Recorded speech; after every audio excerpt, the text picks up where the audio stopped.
Buenos días. Esta semana nos concentraremos en el tema de gobernanza del sistema de salud. Como lo vimos en la primera clase, em, hay una serie de actores o de componentes del sistema. Nos vamos a concentrar hoy principalmente en lo que es el Ministerio de Salud, la Superintendencia de Salud y el ADRES, que antes, como lo explicamos en la clase pasada, era el FOSICA. Lo primero es definir qué es la gobernanza y hay varias definiciones, ¿sí? Pero digamos que una clave que plantea la Organización Mundial de la Salud es que es el ejercicio de la autoridad política, económica y administrativa en la gestión de los asuntos de un país en todos los niveles, ¿sí? Entonces, esto no es solo gobernanza en salud, sino gobernanza, digamos, en general, ¿sí? E involucra mecanismos, procesos e instituciones a través de los cuales ciudadanos y grupos articulan sus intereses, medían en sus diferencias y ejercen sus derechos y obligaciones legales.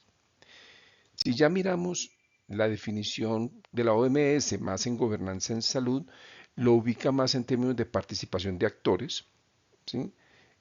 Involucrados, interesados en la salud y la implementación de políticas, programas y prácticas que promueven sistemas de salud equitativos y sostenibles. Por lo tanto, casi que se puede calificar esta gobernanza como buena o mala, efectiva o ineficiente, como una manera, digamos, simplista de calificar la gobernanza. La Unión Mundial de la Salud también habla de una serie de ámbitos en la gestión del sistema de salud. Uno es generación de inteligencia, o sea, de nuevo no nos quedamos simplemente con los datos, pero esto hay que transformarlo en conocimiento, el conocimiento en inteligencia como, digamos, el punto máximo a nivel del análisis.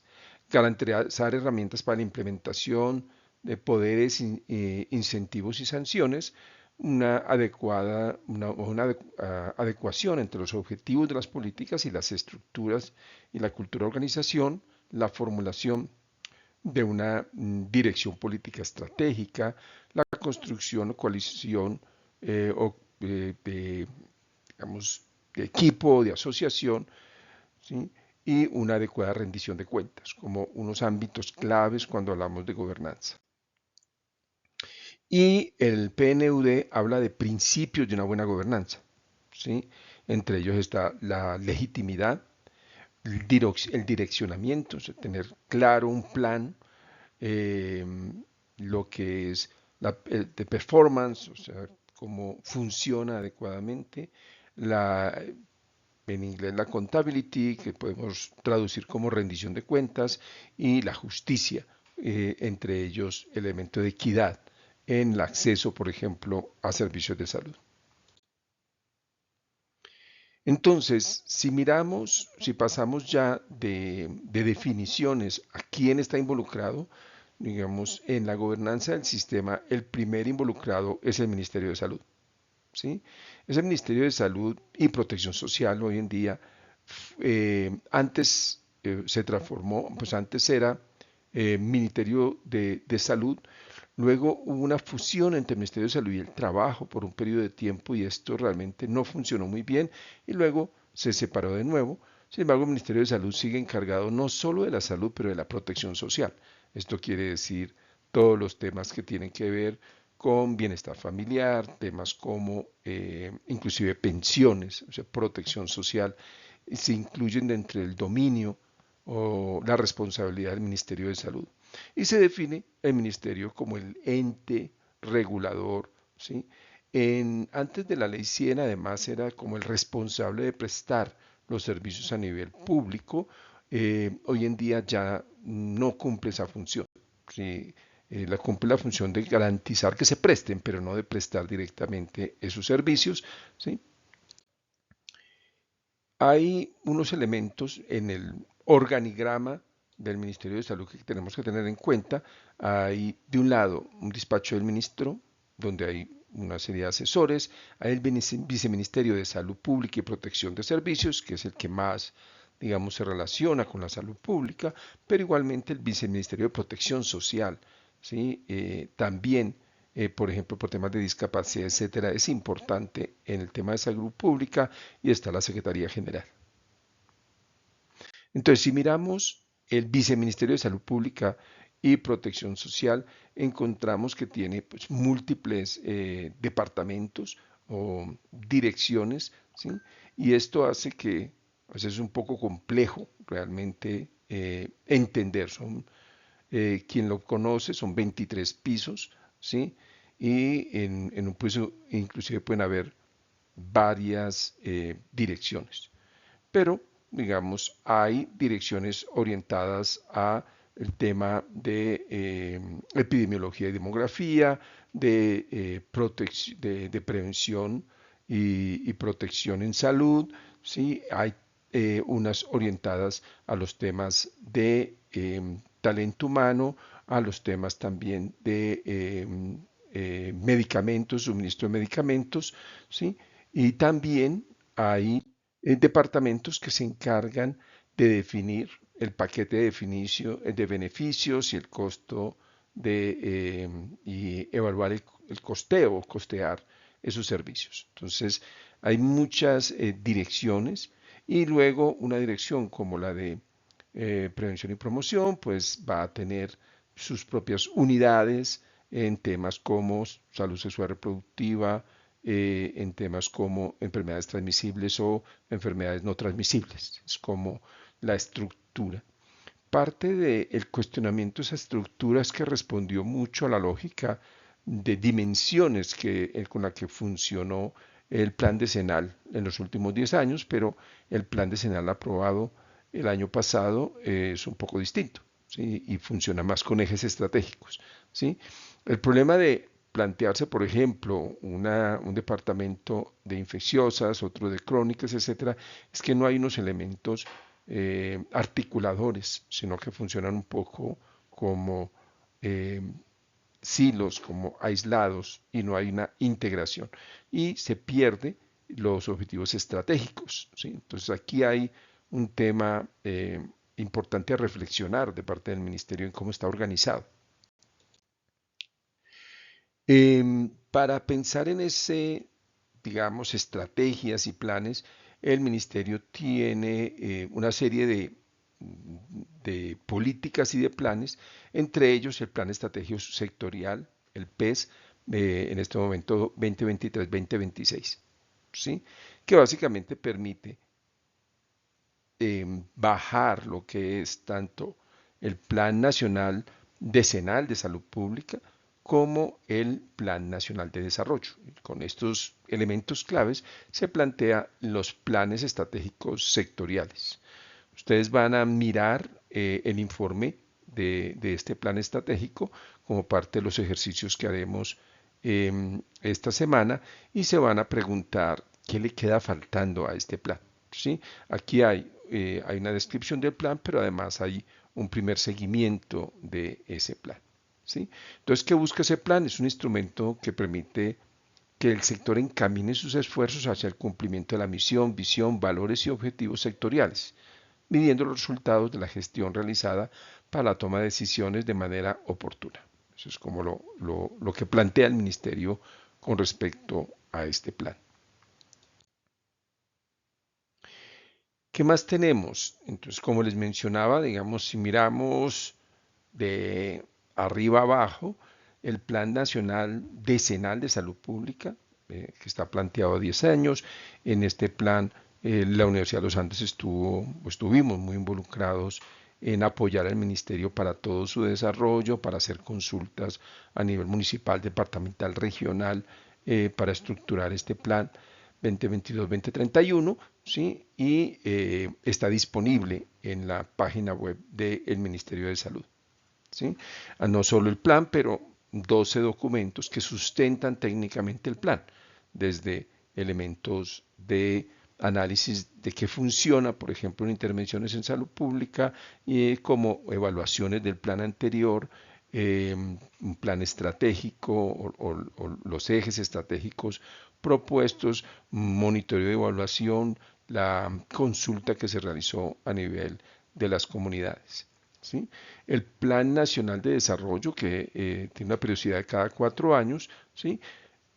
La ventaja del Plan Nacional Decenal es que, digamos, no depende de un gobierno, no es que un gobierno llega con el plan, sino que son periodos mucho más amplios de varios gobiernos. El plan de desarrollo normalmente sí es cada gobierno quien lo estructura, tiene una duración de 4 años, ¿sí? Pero luego, con base en estos dos, se plantea el PES, el Plan Estratégico Sectorial, que es uno de los documentos que ustedes van a revisar esta semana, ¿sí? Y con base en esto se plantean los planes de acciones, ¿sí? O sea, que esos ya son anuales, ¿sí? Los planes de acciones. Todo esto tiene una serie de normativa que lo valida, ¿sí? Entonces, ¿qué plantea ese plan estratégico sectorial en este momento? De un lado, un primer objetivo estratégico es estructurar, regular e implementar la prestación de servicios de salud y el sistema integral de calidad de salud, avanzar en los procesos de laboralización con estabilidad, formalización, dignificación, formación permanente y protección de la salud en el trabajo, garantizar acceso oportuno a los medicamentos y tecnologías a todos los habitantes del territorio nacional, construir un sistema único nacional de información en salud, fortalecer las capacidades institucionales y financieras del sector salud, recuperar y fortalecer la red pública hospitalaria y fortalecer la sostenibilidad financiera del sistema de salud con el pago, giro directo y la restitución de los recursos. De estos temas, algunos ya el ministerio viene realizando acciones desde pago directo hasta eh, algunos, eh, digamos, temas con respecto a la capacidad institucional y financiera, y hay otros que están planteados en el proyecto de ley que el ministerio presentó y que fue archivado por parte de, eh, de la Cámara, y por lo tanto en estos momentos se espera que el ministerio presente una nueva propuesta en la próxima legislatura en los próximos días.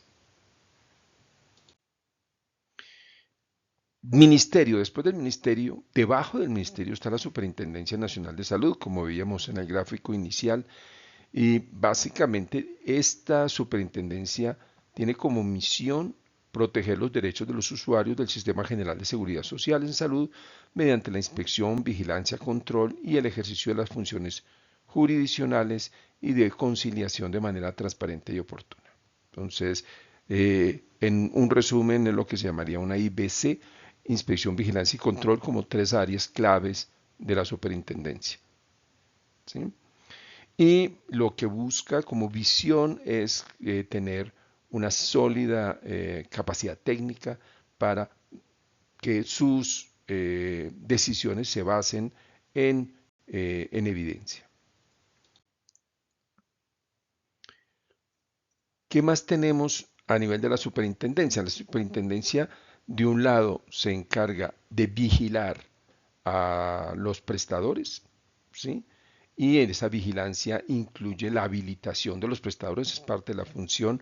Luego, en algunos casos, la delega, lo que es la visita directa para hacer la habilitación, la delega a hospitales a nivel departamental, ¿sí? Pero en general, digamos, como responsabilidad, cuando alguien quiere habilitar un servicio, la información la entrega a la superintendencia y la superintendencia quien habilita no solo el hospital como hospital, pero cada uno de sus servicios. Está la inspección, vigilancia y control a los entidades administradoras de plan de beneficio, ¿sí? Incluidas las EPS y otras. De nuevo, si alguien quiere crear una EPS pues, o una EAPB, tiene que presentar la documentación que demuestra que tiene capacidad técnica y financiera en talento humano en recursos para ser una EPS, ¿sí? Pero además de esto, recoge quejas y reclamos. Y posiblemente muchos de ustedes lo han necesitado usar, ¿sí? De poner una petición, queja o reclamo en caso de la no prestación de servicios. En general, funciona bastante bien, de manera muy, muy ágil. Pero hay otro elemento que es relativamente nuevo en la superintendencia, que se sale de esto de IBC y se va más al concepto de riesgo, ¿sí? Evaluar el riesgo y en ese sentido evaluar el riesgo de los prestadores, de los aseguradores, para intentar tomar medidas que eviten que terminen estas entidades sancionadas o la administración asumida directamente por, por el gobierno. ¿Sí? Entonces, ese es uno de los otros elementos menos desarrollado, pero importante cuando hablamos de la superintendencia de salud. Un problema que tiene la superintendencia es depender del ministerio, o sea, es el ministro que su jefe, por decir así, cuando ellos supervisan teóricamente al ministro también. Entonces ahí hay una situación que no ocurre en la superfinanciera, donde es un ente por fuera de el Ministerio de Hacienda, por ejemplo.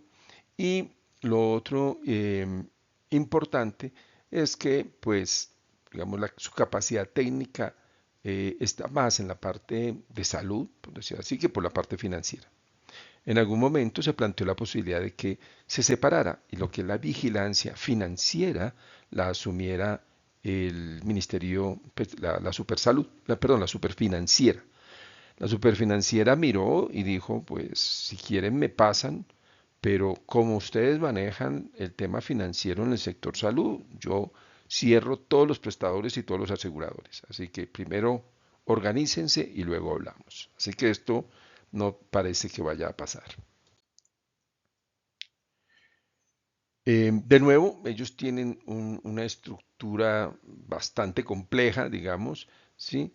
Donde hay una parte de innovación y desarrollo, hay una parte jurídica y hay una serie de departamentos pues, encargados, uno, de la protección del usuario, que es todo lo de PQRs, ¿sí? Otro, de la vigilancia, inspección, vigilancia a los aseguradores, a los prestadores y hay uno encargado de la parte de riesgo, como lo mencionaba. Entonces, ¿cuáles son las grandes funciones de la supersalud? Uno, inspección y vigilancia y control, tanto de las IPS como las EPS, ¿sí? Pero también promover o asegurar el acceso, oportunidad, seguridad, pertinencia y continuación de los servicios para el usuario, ¿sí? Garantizar que se cumplan las normas vigentes, ¿sí? Y tiene digamos, una prioridad en términos de oportunidad. ¿Sí? Como les decía, y está aquí en verde abajo, hay una parte que es más inspección, vigilancia y control, pero hay una parte preventiva. ¿Sí? Esa parte preventiva se entiende como miramos el riesgo y intervenimos antes de que ocurra un desastre. ¿Qué más hace o garantiza la supersalud? Es el cumplimiento de los derechos que tienen los usuarios del Sistema General de Seguridad Social. ¿Sí? Y para esto, ¿qué? De un lado, busca la participación ciudadana. Lo otro, da espacios o oportunidades a través de los PQRs, o sea, las peticiones, quejas y reclamos, pero también verifica y solicita información tanto a los prestadores como aseguradoras de los servicios que están prestando. Por desgracia, la última información, precisamente el último informe disponible lo tenemos del 2021 con información del 2020, ¿sí? Entonces, pues ahí tenemos un problema, ¿sí? Sabemos digamos, por noticias que la superintendencia ha venido sancionando, ha venido liquidando, ha venido asumiendo, interviniendo muchas entidades en el último año, ¿sí? Pero esa información no, o sea, un reporte de esas medidas especiales no está disponible en este momento en la página web de la Supersalud. Pero si miramos los datos ya para el 2020, pues habían realizado lo que llaman medidas especiales. Eso va desde la intervención forzosa para liquidar hasta para administrar o la vigilancia especial. Y estábamos hablando de 260 eh, y medidas tomadas en el 2020. ¿Sí? 27 para EPS, 15 para IPS, pues 27 EPS a las que se tomaron medidas y 15 prestadores a los que se les tomaron medidas especiales en el 2022, perdón, 2020. ¿Sí? Pero también ellos desarrollan multas, ¿sí? Entonces la super, en la medida en que estos entes no cumplen, pues de nuevo en este informe que tenemos publicado en el 2021, que es de datos del 2022, estamos hablando de 65.000 millones de pesos en multas, ¿sí? Por diferentes razones, porque no entregaron la información, porque incumplieron con servicios, bloquearon servicios, etcétera. Existe una ley que ya tiene sus años, tiene 5 años, que es la ley 1949, que busca fortalecer la supersalud, darle dientes a la supersalud, principalmente a través de hacer que eh, claramente establecer las razones por las cuales se puede multar y otro establecer unas multas que sean realmente interesantes, por decir así, porque las multas que habían antes eran muy pequeñas, entonces la EPS o el prestador prefería pagar la multa que cumplir con la sanción o con la exigencia de mejorar, por ejemplo, la calidad de un servicio o la infraestructura para poder cumplir con las normas vigentes.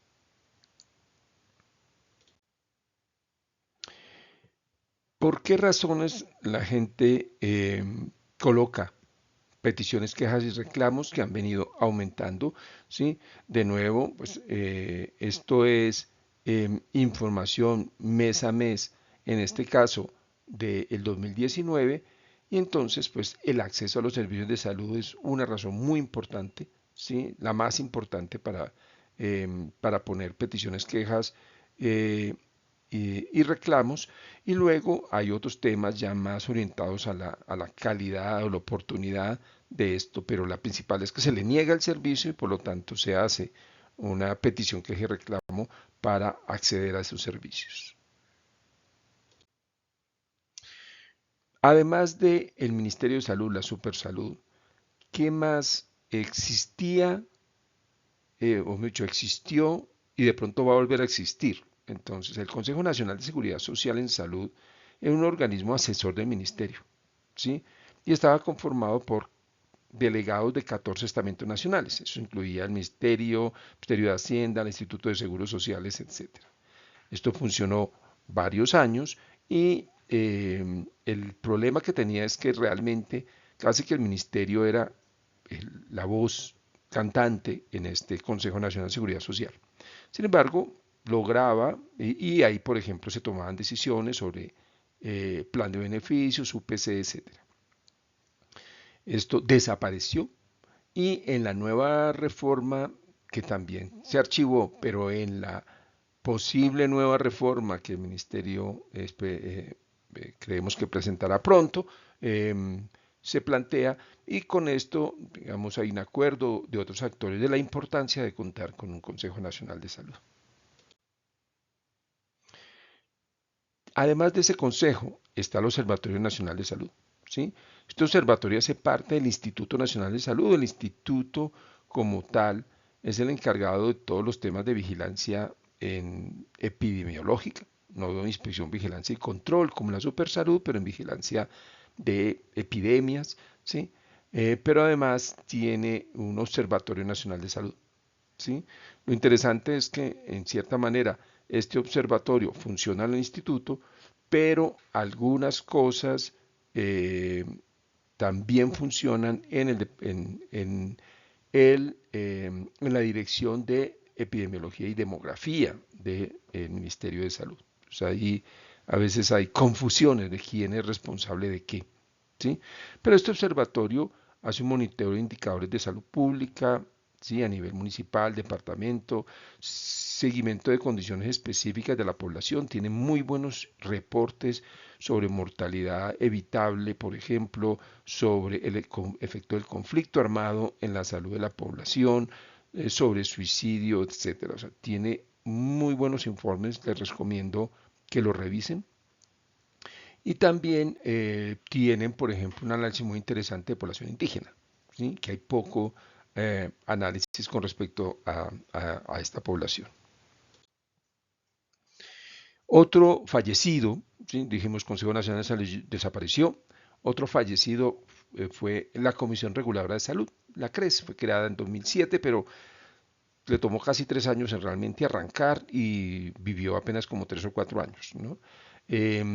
Y básicamente la CRES tenía como responsabilidad definir el plan de beneficios y definir el costo, o sea, cuánto se paga por ese plan, que sería la unidad de pago por capitación, ¿sí? Sin embargo, tuvo muchos problemas de capacidad técnica para hacer estas dos decisiones y de poder político para definir, o sea, para tomar las decisiones, ¿sí? Entonces, rápidamente el ministerio simplemente cerró el, la Comisión Regular de Salud y entonces una parte pasa al Ministerio de Salud con una unidad encargada pues de mirar eh, paquetes de beneficios y costos y se crea el Instituto de Evaluación de Tecnología en Salud que tiene el componente más técnico, ¿sí? De mirar nuevos medicamentos, si realmente son mejores, más eficientes y también el tema de costo-beneficio. ¿Sí?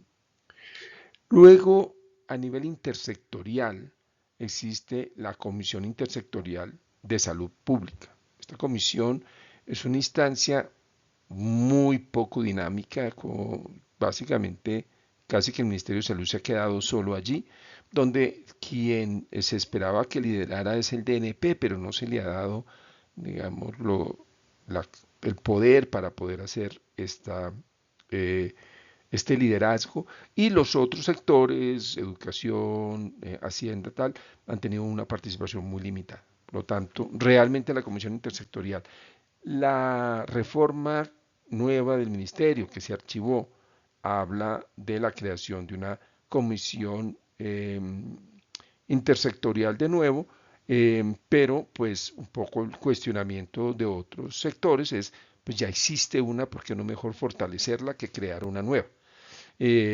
Al parecer, por el último borrador que hemos conocido, ya la creación de otro organismo intersectorial desaparece del borrador de ley, pero tenemos que esperar a ver qué se presenta en los próximos días.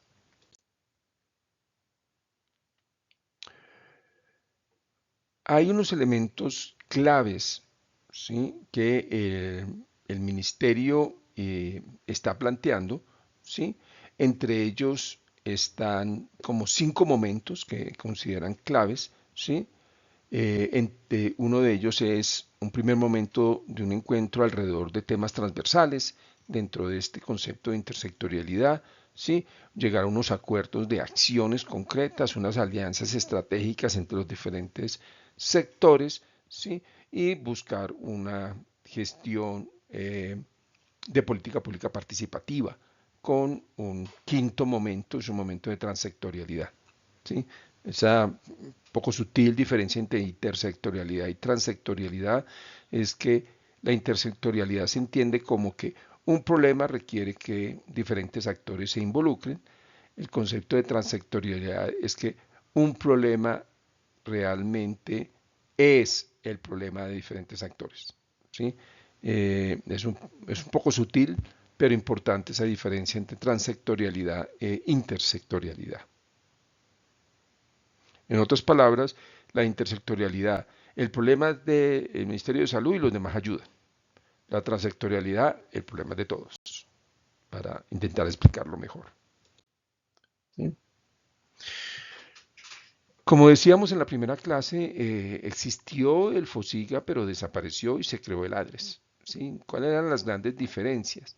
Pues de un lado, que el FOSIGA no era un organismo como tal, era una fiduciaria. Esto quiere decir básicamente una alianza entre varios bancos que juntan y dicen, sí, nosotros nos responsabilizamos de manejar esa plática. ¿Sí? Sin una responsabilidad legal, sin un representante legal, sin nadie a quien meter a la cárcel si la plata se la roban, por ejemplo. ¿Sí? Y contaba con un consejo de administración, ¿sí? Dentro del Ministerio de Salud y en el FOSIGA. ¿Sí? Pero básicamente lo que hacía el FOSIGA no era tanto manejar la plata como manejar las bases de datos, o sea, cuánta plata entraba, cuánta plata salía, ¿sí? Pues la plata básicamente la manejan los bancos. El ADRES es un poco distinto. De un lado es una entidad pública de naturaleza específica, o sea, se crea un ente como tal, con un responsable, con un encargado al cual se le puede meter a la cárcel si se le demuestra problemas de corrupción, ¿sí? Y hay un sistema más unificado de manejo de esos recursos, ¿sí? Cuenta con una planta de personal propia, un poco independiente del ministerio, aunque es parte, ¿sí? Y la manera en que se contrata es más siguiendo una normativa privada que pública, ¿sí?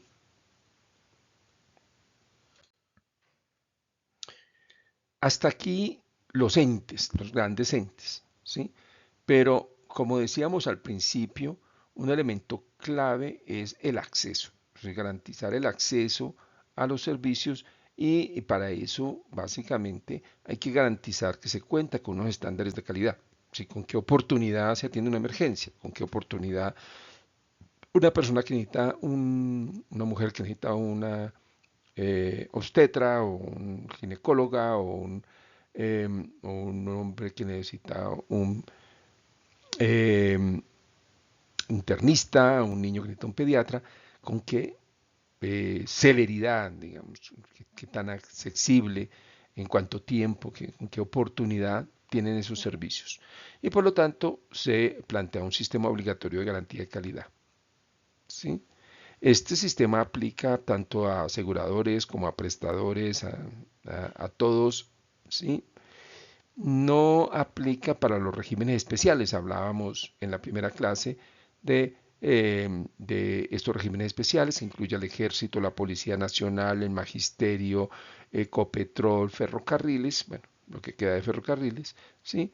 Estos están excluidos, pero el resto de los humanos, que es el 95% de la población, pues sí se responde a este sistema obligatorio de garantía de calidad. Y un elemento clave de este sistema es que en teoría se centra en el usuario, ¿sí? O sea, no es tanto verificar si los quirófanos tienen el tamaño o el baldosín que requieren, que eso es parte de la calidad también, pero es si a la persona se le está prestando un buen servicio, el que necesita, con buena oportunidad y se logran los resultados adecuados. ¿Sí? Entonces se concentra mucho en la persona y en los resultados. Entonces, ¿cuáles son los componentes de este sistema de calidad? De un lado está el sistema único de habilitación. Ya decíamos que está bajo la responsabilidad de la Supersalud, ¿sí? Luego, la auditoría para el manejo de la calidad de la atención en salud. De nuevo, esa auditoría básicamente la hacen los mismos prestadores y aseguradores y autorreportan a la Supersalud. La Supersalud no tiene capacidad realmente de ir a, a medir el acceso, por ejemplo, a servicios y depende de que los prestadores y los aseguradores le reporten con qué frecuencia, cuántos atendieron, qué tan rápido los atendieron. ¿Sí? El sistema único de acreditación, pues digamos que es un nivel más alto que el de la habilitación. La habilitación es cumplir lo básico para que te den un permiso para prestar un servicio y la acreditación requiere, digamos, ir un poco más allá en términos de demostrar la calidad con la que se presta ese servicio para poder ser acreditado como de alta calidad. Y el sistema de información para la calidad. Son los cuatro componentes de este sistema. ¿Sí? Eh, Hay una página web, ¿sí? Del ministerio. En realidad estamos teniendo problemas, se está desactualizando bastante esa página web, pero digamos, lo que sí queda todavía bastante bien establecido es todo el componente de REPS, o sea, el registro de prestadores de servicios de salud. Esto allí encuentran información de cuántos prestadores, qué servicios prestan, que están habilitados, ¿sí?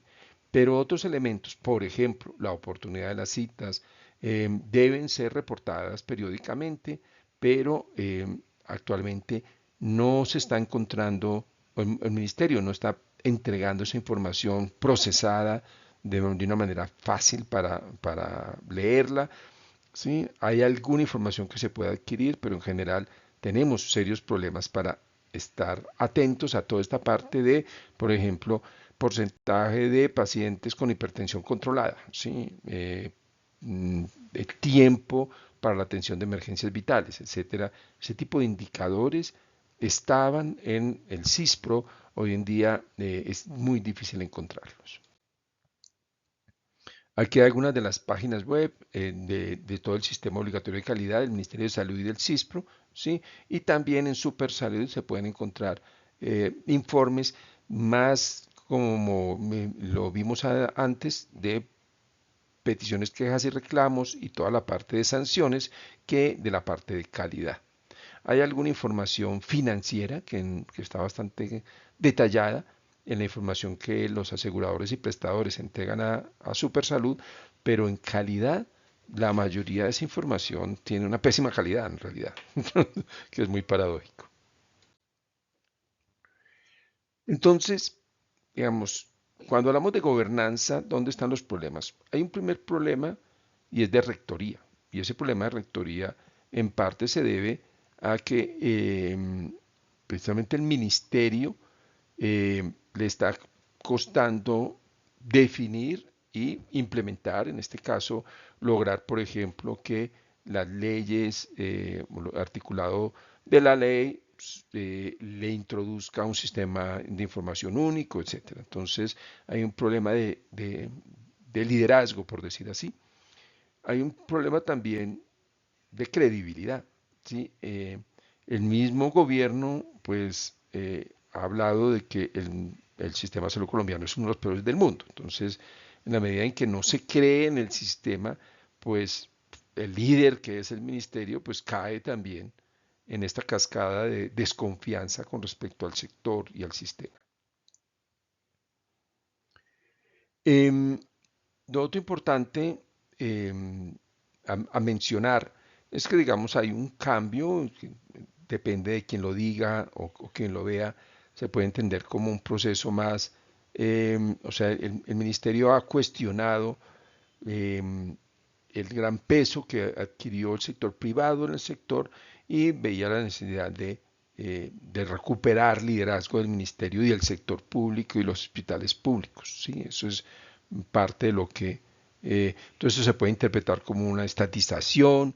El ministerio ha dicho que no es su objetivo, pero sí es su objetivo fortalecer la parte pública de este sector.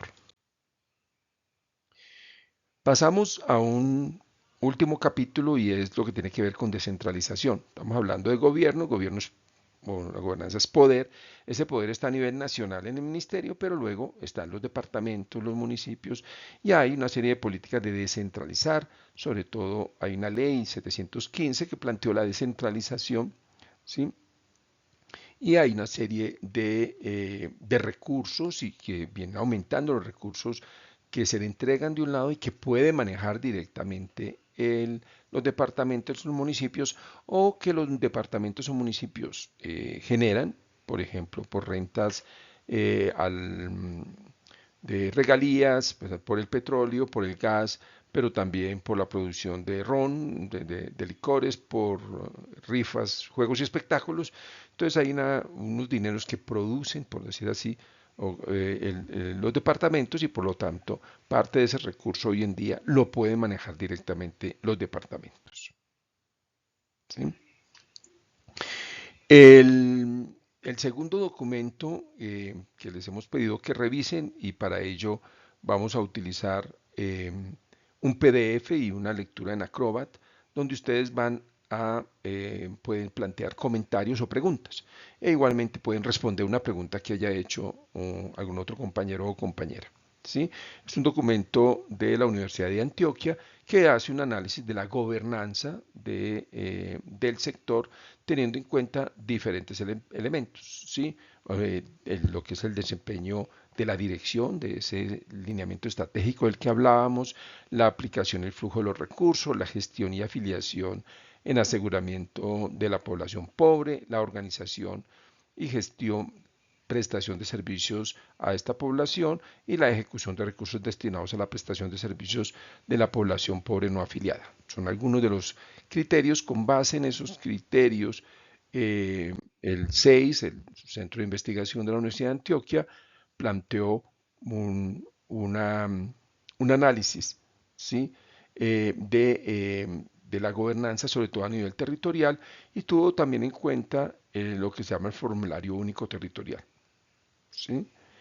Que ese formulario único territorial, lo que hace es un reporte de información, ¿sí? De la ejecución presupuestal de ingresos y gastos a nivel territorial.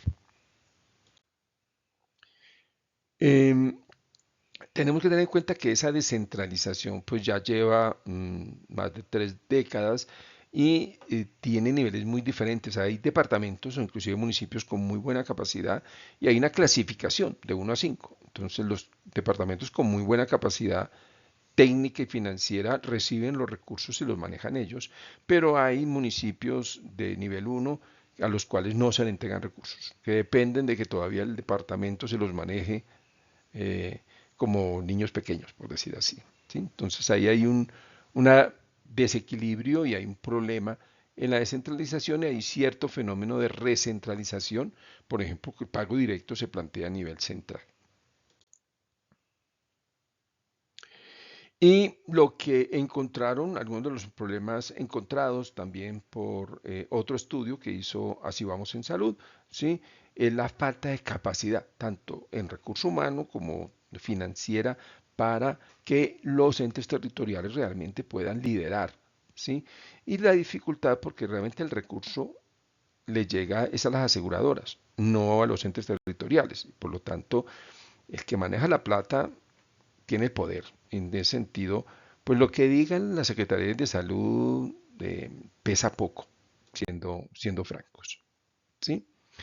Como decíamos, el estudio el segundo documento que ustedes van a revisar esta semana digamos, del marco de análisis del Observatorio de la Seguridad Social, ¿sí? Trabaja varios temas de gobernanza. Entonces, hay un tema de transparencia, ¿sí? Hay un tema de rendición de cuentas, de participación, de integridad y de capacidad política, ¿sí? Y mencionábamos la parte de visión política, o sea, de liderazgo, ¿sí? La parte de información o de inteligencia, ¿sí? De la voz de las partes interesadas y la legislación y regulación. Con base en estos criterios establecieron un puntaje de 1 a 5, simplemente, y esto lo hicieron consultando a los diferentes actores, ¿sí? Y lo que encontraron, pues, es que en promedio, digamos, hablando de la gobernanza del sistema de salud colombiano, si la calificáramos de excelente en 5 y de 0 muy mal, ¿sí? Está en un promedio de 2,5. Esto estamos hablando del 2022. O sea, hay dos mediciones en realidad, una del 2020 y una del 2022. Y si miramos por actores, el que peor califica a la gobernanza del sistema son las organizaciones comunitarias y los gremios de profesionales, ¿sí? Los que mejores lo califican son las organizaciones de pacientes, que llaman la atención, y eh, y las aseguradoras, en realidad, digamos 2,8 para las aseguradoras.